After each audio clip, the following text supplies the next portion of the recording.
भारत सरकार के द्वारा यह निर्णय लिया गया है कि अगली जनगणना में जातीय गणना भी करवाई जाएगी।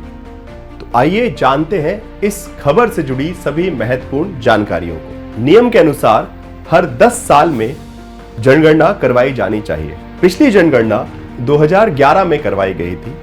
उसके बाद 2021 की जनगणना को अनिश्चित काल के लिए स्थगित कर दिया गया था कोविड के चलते, और यही निर्णय सरकार ने लिया है कि अब अगली जनगणना होने वाली है। और सबसे महत्वपूर्ण जानकारी ये कि अगली जनगणना डिजिटल मोड में करवाई जाएगी। भारत में आजादी के बाद आज तक कभी भी कोई कास्ट सेंसस कंप्लीटली नहीं करवाया गया है।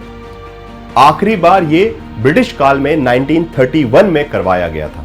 2011 में भी सोशो इकोनॉमिकल कास्ट सेंसस करवाया गया था, परंतु इसके डेटा को डिस्क्रिपेंसीज के चलते सरकार ने अभी तक ऑफिशियली रिलीज नहीं किया है। भारत में अभी तक जितनी भी जनगणनाएं हुई हैं उसमें एससी और एसटी कैटेगरी का कैलकुलेशन तो किया जाता है, परंतु ओबीसी और अन्य वर्गों का कैलकुलेशन नहीं होता। और इसी के चलते अभी तक सरकार जितनी भी ओबीसी और अन्य कैटेगरी संबंधित जो योजनाएं बनाती है उसमें उनको 1931 के डेटा का उपयोग करना पड़ता है। और इसी समस्या को दूर करने के लिए इस बार यह निर्धारित किया गया है कि अगली जो जनगणना होगी उसमें एससी, एसटी, ओबीसी और अन्य सभी वर्गों की जातीय जनगणना भी करवाई जाएगी।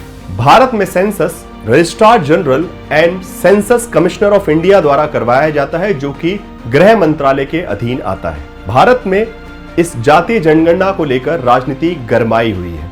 अलग अलग प्रकार की प्रतिक्रिया आ रही है। कुछ लोग कह रहे हैं कि इस आधुनिक भारत में जातीय जनगणना का क्या महत्व। कुछ लोगों का कहना है कि ये सरकारी योजनाओं को सही रूप से क्रियान्वयन के लिए बहुत आवश्यक है। आप इसके बारे में क्या सोचते हैं कमेंट बॉक्स में जरूर बताइए और टेस्ट सुपर कोचिंग प्लेटफॉर्म को सब्सक्राइब कीजिए। धन्यवाद।